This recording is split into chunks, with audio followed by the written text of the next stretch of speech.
They traveled about an hour away from Oxford, all for this. They belong. It's a Miami moment. The Redhawks win their first NCAA tournament game since 1999, and they advance. Easily the best crowd I've ever seen at a First Four game. That place was rocking. It was a Miami crowd. They beat SMU 89-79. And dare I say it, they looked the part. Like they looked like that dangerous mid-major that could pull a first-round upset or maybe even a few more. We'll get to what's next for Miami coming up. We are in the same mode they were in last night, Max. We're in sprint mode today because they were flying around. The ball was moving. 41 three-point attempts. We are here for 1 hour, and then we turn it over to NCAA men's basketball tournament coverage, starting with the pregame show at 11 here, leading you up to the first tip of the day, which is TCU and Ohio State from Greenville, South Carolina. The Buckeyes have a point guard in Bruce Thornton who's been there forever. TCU coached by Jamie Dixon. He's had a really good season in that very difficult Big 12. That's a good first game. I've got 4 smell test picks for today's first round, and I will get to those probably at the end of this hour.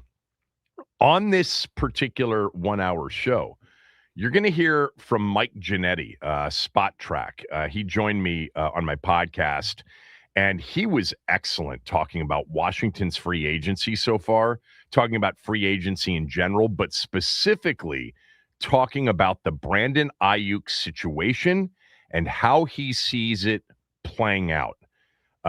Don't think that it's going to happen quickly, but he thinks it will eventually happen. But stay tuned.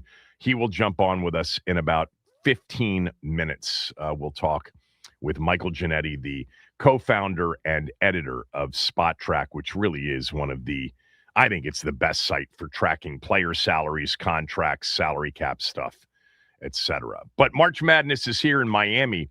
Won last night, 89-79.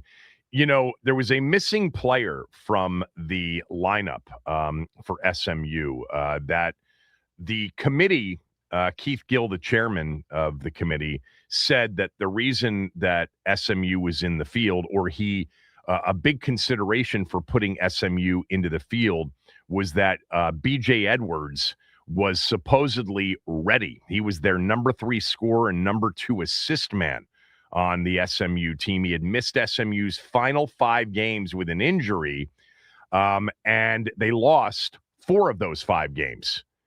And Keith Gill said during that selection Sunday, post-interview, he said, Edwards' return helped SMU's case to be included in the field as an at-large selection. Well, he didn't play last night. And people are accusing Andy Enfield, the head coach of SMU. Remember Andy Enfield, the head coach of Florida Gulf Coast?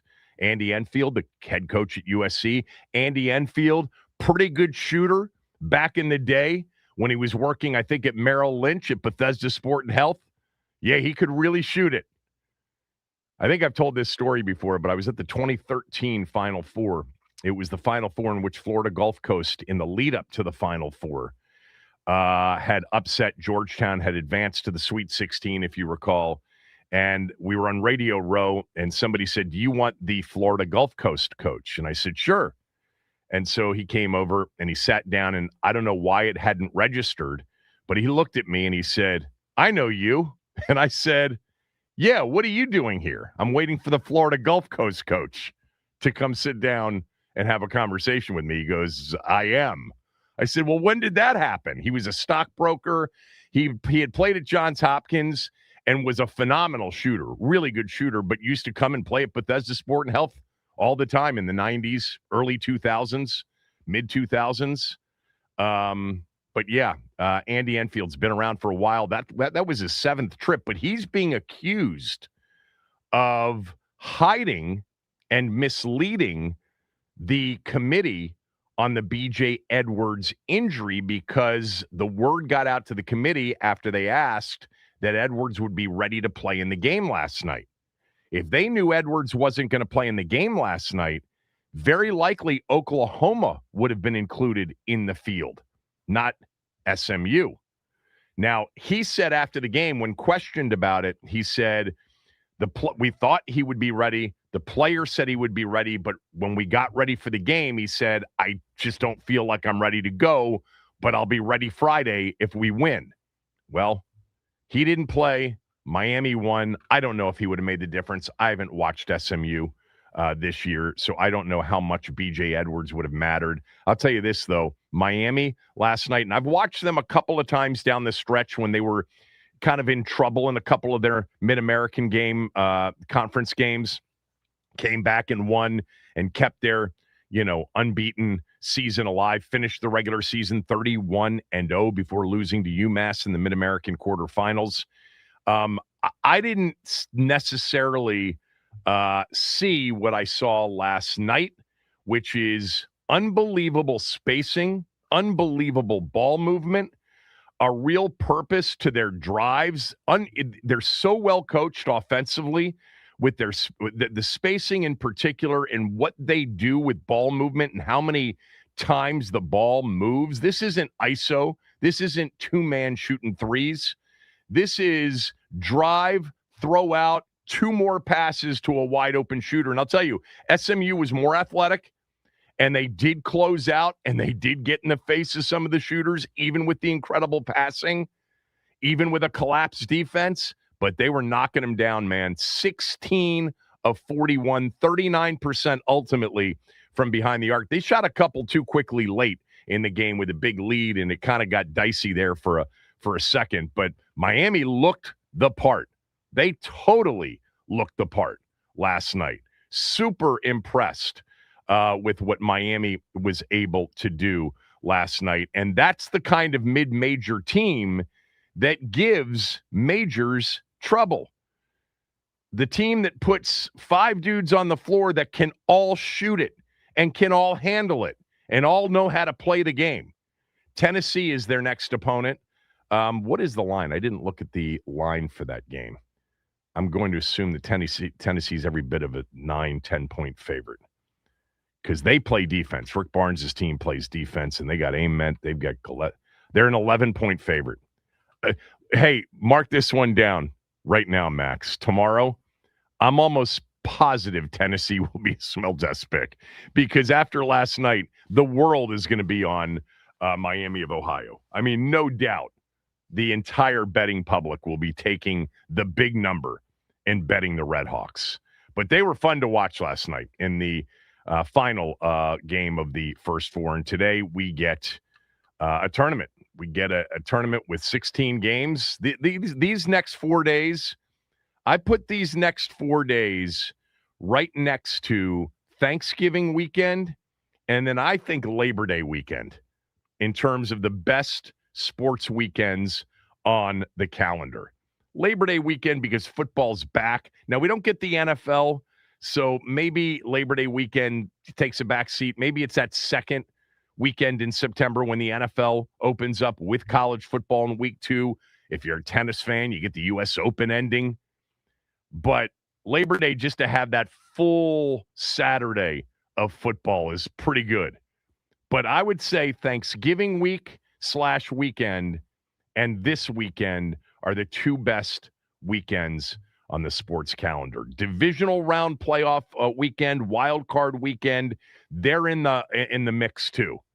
But these next 4 days, 16 games, 16 games, 8 games, 8 games to narrow the field from 64 down to 16. It is as good as it gets. Max and I both have the game that we are most interested in watching. We'll tell you what that is. I also have my annual NCAA formula, which is how I narrow the field from 68 down to a certain number of teams. It's worked pretty much with the exception of, I think, the year Virginia won it. I don't think I had Virginia in my final group of schools of teams that could win the national championship. But I've gotten it down to 8, which is a big number, actually. Last year, I had it down to 5. Florida was one of those teams. They did go on to win the national championship, but I'll run through that on the show today. But let me get to a quick, what do you got?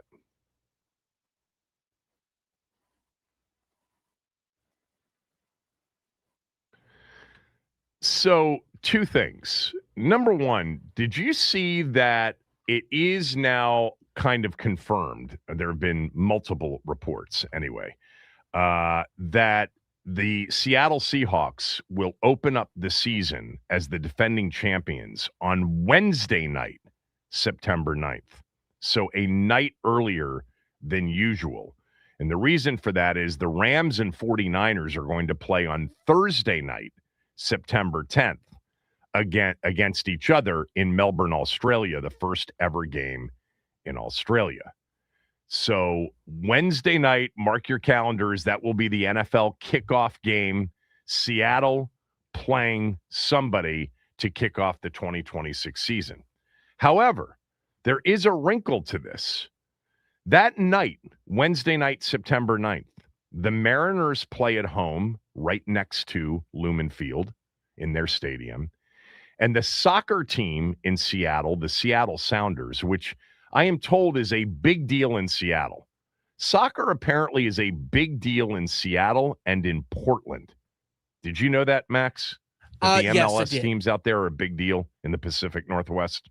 Yeah, just a little bit here and there. I remember seeing a lot of Portland Sounders and I can't remember the Seattle team I don't know name, what the Portland team is. But I remember seeing a lot of Seattle those commercials Sounders. when I was a kid on ESPN.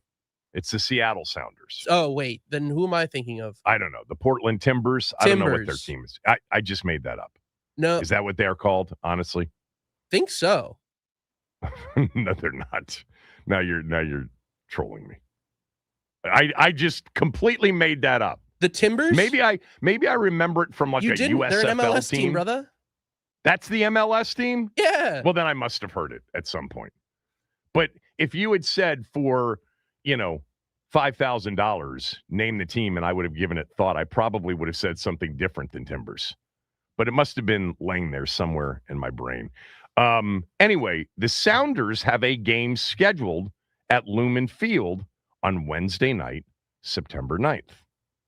Now, the expectation is that the Sounders will reschedule their game and the Mariners will, reschedule their game to earlier in the day.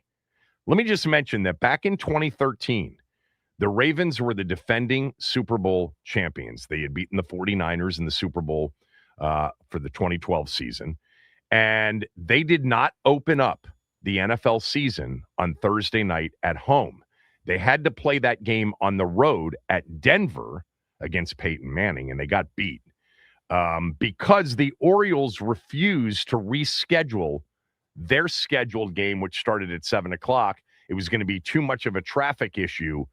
I mean, the Ravens and Orioles, I guess, are at odds, or they were at that time in Baltimore. And Baltimore was the only team since we started playing the defending champions to open up the season at home on Thursday Night Football to play that game on the road. Now, if the Sounders and the Mariners decide to play hardball, there is a possibility, however distant, that Seattle would have to play that game on the road. And guess who was included on their road schedule this year? Washington. How about Washington hosting the Kickoff Classic Wednesday night, September 9th against the Seahawks? By the way, I don't want any part of that. Actually, I do. Why not? Why not? Catch them early when they're, I think the Rams are going to be the best team. I thought the Rams were the best team last year. The other quick, what do you got, is the NFL, according to Adam Schefter, is laying the groundwork right now for doing something that they haven't done in a long time. And that is use replacement referees in the regular season. They are right now, the NFL Referees Association and the league do not have an agreement in place for the 2026 season. And so the league apparently is making plans to go replacement refs. Remember 2012 RG3 season? We started that season with replacement refs, excuse me, and it extended 110 days into the third week of the regular season. And if I recall, it was disastrous. Yeah, there was that. Do you remember the Fail Mary between the Seahawks and Packers on Monday Night Football? Oh yeah, the one that was caught for the win. Wasn't that an Aaron Rodgers pass that was caught? Pretty clearly, sure, yeah. But it was ruled out. Was that it? Or was that Russell Wilson completing a pass that shouldn't have been a touchdown that was called a touchdown? I forget now. I remember it was Seahawks Packers. Am I right about that? Yes, that was the game. Okay. What happened? I can't remember the specifics. If I recall, it was an Aaron Rodgers throw into the end zone, and Seattle won the game. Let me look up the final.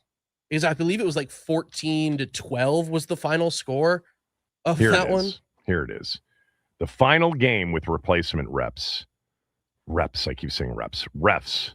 The final game with replacement referees was the Fail Mary game, Seattle 14-12 over Green Bay. No details here. I mean, we could go back and look it up. Sounds like a project here for us to get on. Let's get to a break. I want you to hear my conversation with Michael Giannetti from Spotrac. He's so good. He's so knowledgeable. He knows what these free agent deals should have been, should look like, has a lot of thoughts on where the league is right now with free agency, and really spelled out the Brandon Aiyuk situation very well. We'll get to that next. Kevin Sheehan Show, the Team 980 and the team980.com.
right now is Michael Giannetti, Spotrac's co-founder, editor. I love this site. I reference the site a lot. I bet you have a lot of people, Mike, around the country that tell you that. But it's just the best place to go to for just organized sports contract and salary cap information. And during free agency, it's a very valuable tool. You do a great job with it, and it's much appreciated by people like me. I do want to start with Washington before I get to the primary reason for calling you, which is Brandon Aiyuk. But what have you made of what Washington's done here in terms of the players they've signed, the contracts that they've signed them to? Just your overall thoughts, on Washington's free agency so far. Aggressively selective, I'll put it that way. It feels a little different than last time around, where maybe a little bit more throwing baloney at the wall last year because there was a little bit of anxiety because of how well Jaden Daniels had started this career. And now things have settled down a little bit, and some of these contracts look a little bit more poised.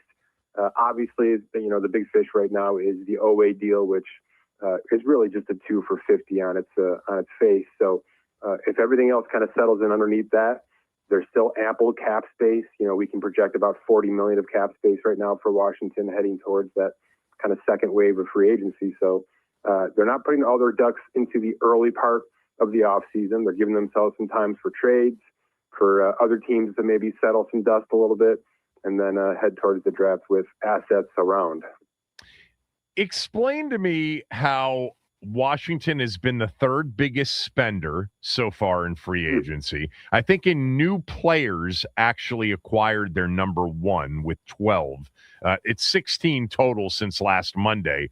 But how we know where they went into free agency with, top 3 cap space. And even though they've been a top 3 spender, they still are third at Spotrac right now with available 2026 cap space. How does that work? Do they just push everything cap-wise out into the future?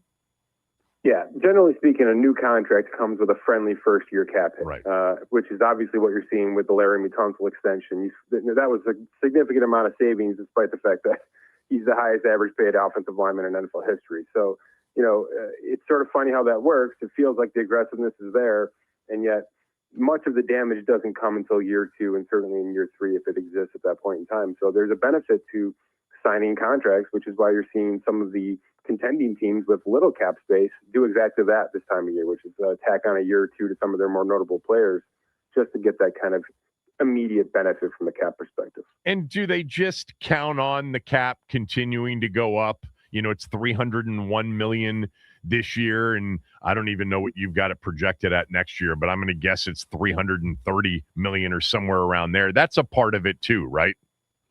No question. Yeah, I think we're kind of keeping it lower around 323 for an early projection, but just on the face, a $20 million increase every year allows you to make at least a mistake or 2 a year, and it allows you to push things like this down the road a little bit as well. Now, the teams that have been aggressive with that, it always comes back to get them at some point in time. But simple extensions, simple free agent contracts like we're seeing Washington handle right now, not too much collateral damage down the road. Completely different subject, but I just thought of this. The players get 48.8% of top line revenue in the sport. You understand the business of the NFL. And I'm always interested with those that scream at like an additional game, an 18th regular season game, and say, well, the players are going to have to get a lot more back in return before, the NFL and the NFLPA could come to an agreement on that. And I always say, well, yeah, safety wise, they probably want, increased rosters, et cetera. But with the 18th game, they are getting more. They're getting 48.8% of a lot more if they add that 18th game. I'm wondering how you view those conversations in the context of the rev share in the business of the NFL. That's really an interesting way to look at it, honestly, is to kind of come from the numbers standpoint. Certainly, I agree that the relationship has gone well in that regard. I think the point of contention for most of these people screaming out loud would be anytime the owners try to tinker, the players have got to do everything it takes, because the owners in this league specifically just have such a high amount of leverage. Obviously, the money is, they're printing cash left and right now with these media deals that continue to balloon, even just this week with an announcement. So I just think the stanchion is we've got to make sure that at every point in time we're putting as much pressure from a player's side of it as possible. And if that means getting an extra 0.5% out of what you're discussing here, I do think that's a big talking point with where things are headed in the 18th game. And the other side of it that I would bring up is most of people close to the league believe that 18th week for every team is going to be an international game, which does complicate things, does make things a little bit more expensive, and doesn't necessarily bring in that home revenue that owners are speaking to here. So there's a little bit more of a nuance to it, I think. But I agree with you that the relationship is strong and they really shouldn't screw up too much of a good thing right now. Yeah, trust me, I'm not suggesting the players shouldn't try to get everything back in return. But when people say an 18th game, the players get nothing out of it, that's just not accurate. They're seeing an increase in the media dollars, which they share in at a 48.8% rate. By the way, you mentioned something in that answer, and I think you were referring to this performance-based pay that came out this week, because Chris Paul actually made a bunch of extra money that I don't know that anybody understood that he would be making. He did, his agent did, but I'm talking about NFL fans in general. Was that what you were referring to? You kind of slipped that in during your answer. That and then the CBS contract with the yes, like it's going to be about $3 billion a year, up about 20%. But performance-based pay is part of it. That's a CBA it's a collective bargaining negotiated system that allows rookie contracts to balloon a little bit in their final year or throughout the course of their rookie contract. So that's a perfect example of the players getting a little bit extra per the last couple of CBA iterations. Explain how that works. Explain, because I honestly, I don't think I ever heard about an additional paycheck for a player based on performances that had nothing to do with incentives. Exactly. Yeah, it's really just like a rookie incentive. If you follow baseball at all, Kevin, they've done this recently with the pre-arbitration players, where pre-arbitration players that have a certain amount of WAR in a season are subject to now these exact same performance bonuses on an annual basis. I believe the top 100 pre-arb players get a bonus. It's exactly that. If rookie contracted players that are not eligible for extensions or not yet able to hit free agency kind of outkick their coverage from a productivity standpoint, they will get compensated based on this collectively bargained pool. And it's a cash-only, CBA-driven pool. There's no cap, effect at all for the team.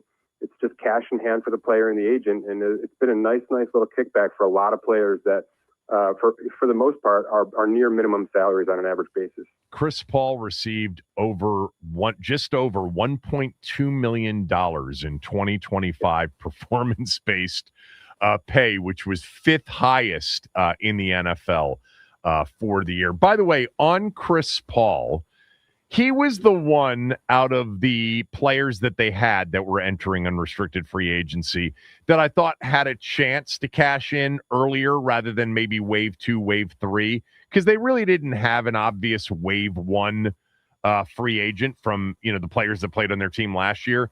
What do you think? Why do you think Chris Paul didn't get, a bigger deal and hence came back to Washington? It's been a weird market for some of those middle of the road offensive linemen and things like that. We saw Rasheed Walker out of Green Bay, who I thought had a chance to get starter pay. He's on a 1-year, $4 million contract with a ton of incentives to make it, 10 on a max. So it's just sort of been the trend right now. Not that I think that the entire positional group is coming down by any means. I just think that depth pieces are remaining depth pieces, and maybe we're losing a bit of a middle class right now with some of these position groups because of how high the Tunsil's and the Slaters and the Sewells of the world have gotten. Not that they don't deserve it, and not that there's not cap and cash for everybody, but we have seen this gap sort of widen in certain areas, and I think maybe it's trickling into this offensive line stuff just a little bit right now.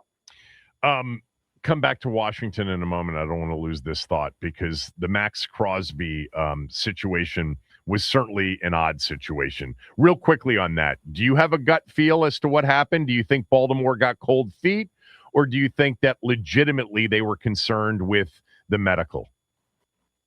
The softball answer is there's a little bit of both there, but there's no question that there's cold feet, right? There's no question that they saw the greener grass, the ability to hold on to draft picks and take a risk on Hendrickson in that contract, which is, perfectly plausible.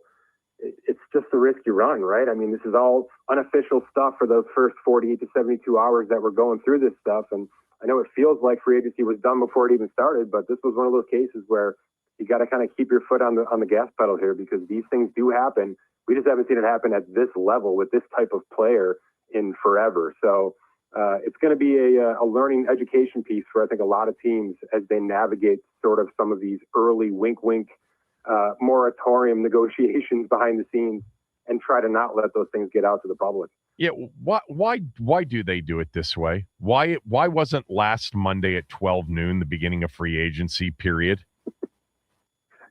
It's a good question. Agents do feel like they need the time to sort of collect all their ducks. This is all happening weeks leading up to it. Right. Let's not kid ourselves. We know what's happening. I think the league itself is sort of saying the quiet stuff out loud at this point in time. We've got league Twitter accounts posting, agreements on March 9th, not official free agency.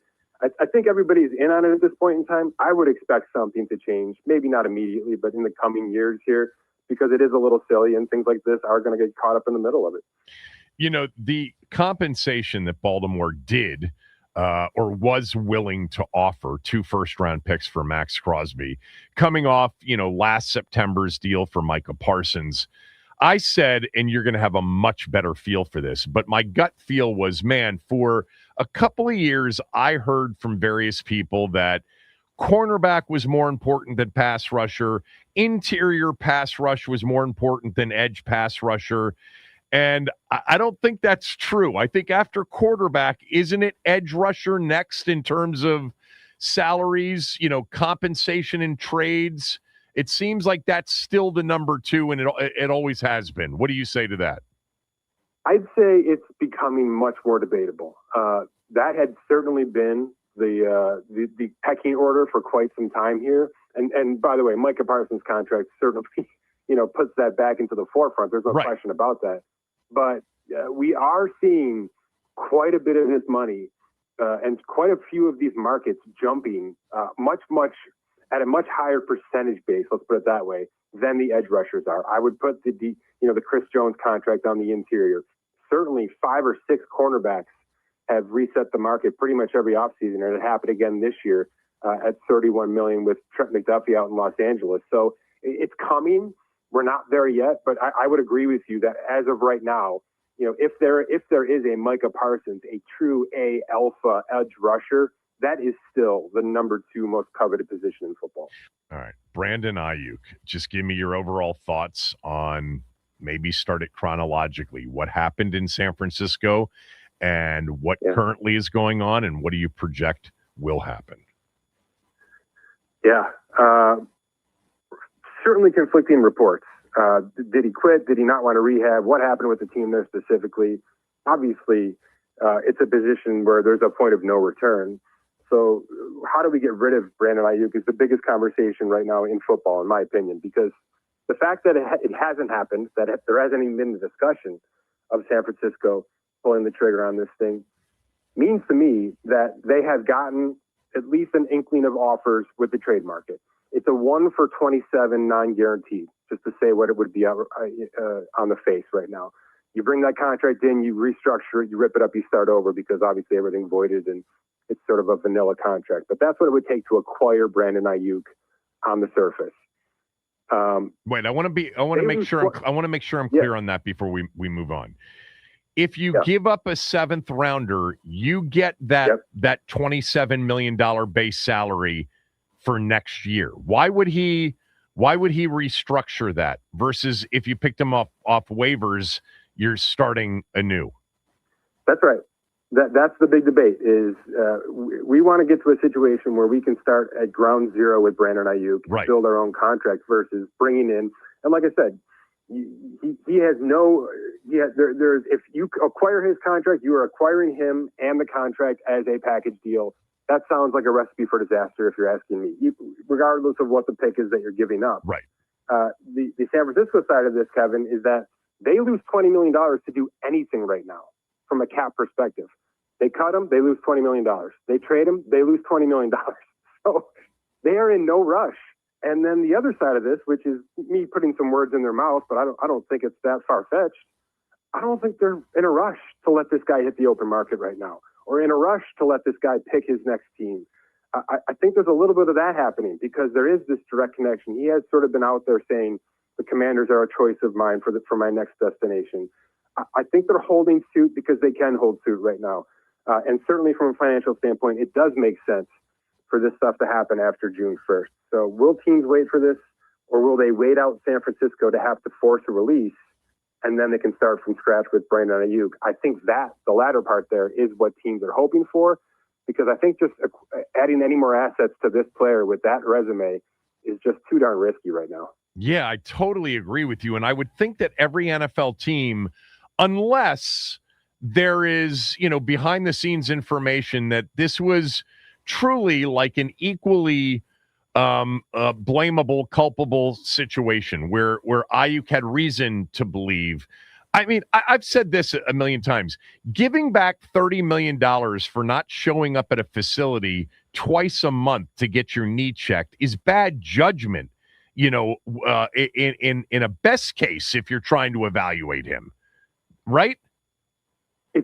It's ludicrous where it got to, and it's ludicrous that it got to a point where he didn't even feel the need to appeal those guarantees voiding. Right. Which means that, I mean, that is an admission of, this was me. I took it to this level. I just want to get out of here. That's the only way I can read that.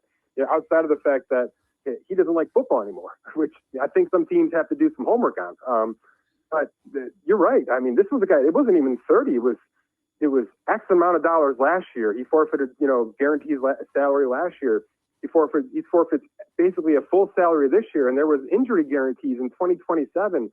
This was a contract and a half sitting in front of him that all he had to do was just kind of play ball and show up. And even if he's off injured, that money is his. So it's a truly startling scenario for a player that worked so hard to get into this contract, and then as quickly as he was in it, he was trying to get out of it immediately. So what's your prediction? How does this end? He gets released on June 2nd, which is terrible, by the way. That's a terrible, because the San Francisco 49ers can designate him a post-June 1st release right now. That could have happened last week, right? They can free up this dead cap situation in June, put him on the open market, and let him go pick a team right now. I believe that they will choose not to do that, and that they will wait until June and wait until after the draft and make all the other teams make decisions without him being in the fold, including draft picks, and then they will release him and hope that he probably latches on somewhere at a very, very small contract for 2026. So I think there's a little bit of vindictiveness happening here, but I guess I understand it if things really got that sour. So let's say that they don't get any draft compensation, because it sounds like you believe that somebody would be nuts to actually acquire the player and the current contract with a conditional, day 3 pick or whatever it would be. Let's assume he gets released June 2nd. What does the deal look like when he signs with Washington? Look, all I can tell you is what our model says about Brandon Aiyuk. As the football player, he's still about a $13 to $15 million player right now, okay? Which is half of what he was earning before. Right. Do I think he gets that in June, when everybody else has rosters, 90-man rosters full? No, I think that's inconceivable. But is it a $7.5 million contract that can double with incentives? Yeah, that's probably pretty plausible, because we may also have A.J. Brown moving on June 2nd, right? And maybe a couple other, post-June 1 trades here that kind of shake things up a little bit in the league. So it won't just be the Brandon Aiyuk show at that point in time is what I'm saying. And I do think that he if he's healthy and if he is ready to play football, he can impact the roster immediately, at least for one season.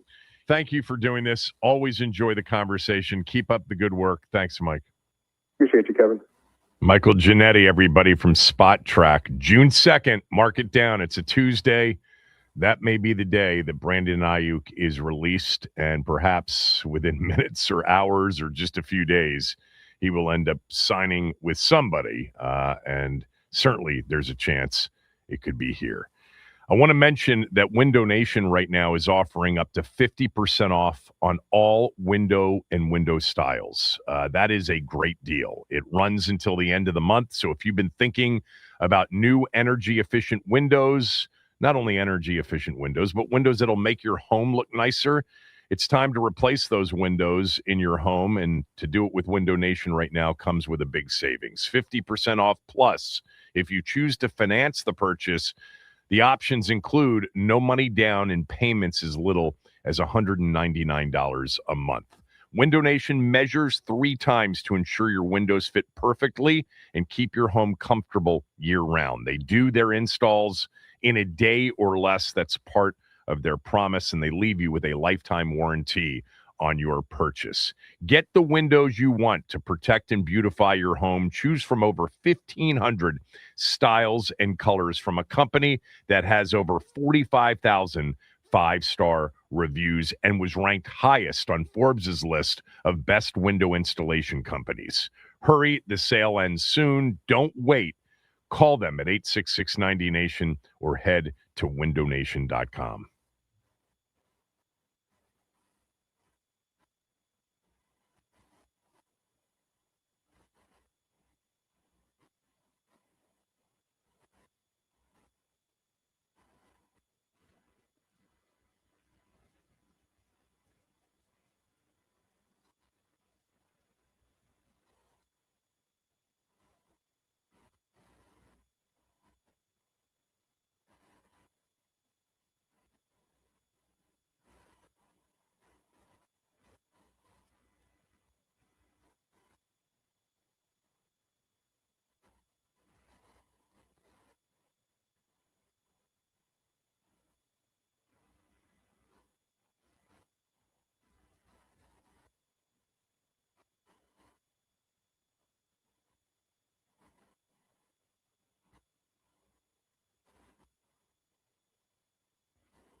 And they will pull Omar here, or at least try to. They will get him to the bench on the run off ice with 37 seconds to go.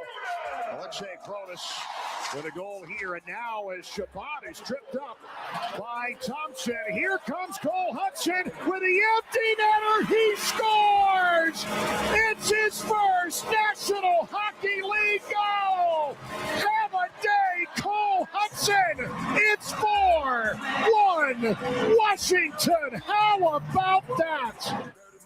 John Walton on the Cole Hudson goal last night, his first as he was called up, making his NHL debut after a career at Boston University. 19 years old, Caps beat Ottawa last night 4-1.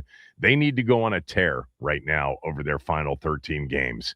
I would bet you, Max, just looking at the standings, they got to go over the final 13 like 10-3. Yeah, they'd have to and run. 3 of those losses have to be overtime losses. Yeah. They pick up a point. They'd have something to, like that. They'd have to run the table and get help from the teams in front of them, and they don't have a lot of games. They don't have to run. I think 10-3 with maybe one of those 3 losses being an overtime loss is going to put them right there, I think. Yeah, it's going to come down to it because they got 2 games against Pittsburgh and 1 game against Columbus to close out the season. Those are both teams in their way between them and a wild card spot. All right, smell test picks coming up in 2 minutes. I'm going to run through what I've done for, I think, 5 years running, which is this formula that, there are formulas similar to this one out there for basically narrowing the field of 68 down to a number of teams that actually can win the NCAA tournament. I know we're down to 64 now, but taking all 68 into the equation, none of the first 4 were going to end up being on the final list anyway. But there are 4 sets of criteria that I've used over the years to narrow the list from 68 down to a much smaller number. The first thing that you have to be able to do is you have to be able to score, and then you have to be able to score efficiently. Criteria number 1 is you've got to be a top 15% scoring team in the NCAA. 17 of the last 20 champions have been top 15% points per game scoring teams. There are 365 Division I teams. That means you've got to be in the top 55. In this field, 32 of the 68 teams were top 55 or top 15% scoring teams. Alabama, Arkansas, Georgia, Texas A&M, Miami of Ohio, South Florida, Akron, Michigan, Florida, High Point, St. Louis, Vanderbilt, Arizona, Gonzaga, Queens, Louisville, Illinois, SMU, NC State, Wisconsin, Santa Clara, Duke, Texas, Miami, Iowa State, Utah State, Purdue, St. John's, VCU, UCF, Kentucky, and Virginia. All right, so those are the teams that survived criteria number 1. How much time do we have, Max, left in the show? Less than 2 minutes. Less than 2 minutes. Next is Ken Pom top 10 offensive efficiency. 18 of the last 21 champions have been top 10 Ken Pom offensive efficiency teams. Purdue, Illinois, Alabama, Duke, Arkansas, Arizona, Vanderbilt, Michigan, and Florida survive that list. And then you've got to have 2 of your top 3 scorers be backcourt, wing, or perimeter players.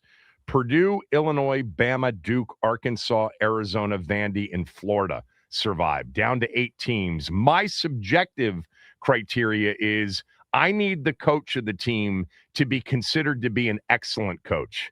All 8 of those teams have coaches that are excellent. Painter at Purdue, Oates at Bama, Calipari at Arkansas, Underwood at Illinois, Shire at Duke, Lloyd at Arizona, Byington at Vandy, and Todd Golden. Those are the teams: Purdue, Alabama, Arkansas, Illinois, Duke, Arizona, Vandy, and Florida are the teams that can win this title. The winner will come from that list. Here are the 4 smell test picks for today. Nebraska minus 13 against Troy, Arkansas minus 15.5 against Hawaii, Idaho plus 23.5 against Houston, and St. Louis, Georgia, the over 168.5. I'll tweet those out. Window Nation's offering 50% off everything. Call them at 866-90-NATION or go to windownation.com. You could pay as little as $199 a month with no money down if you choose to finance the purchase. Enjoy the hoops today. Back tomorrow.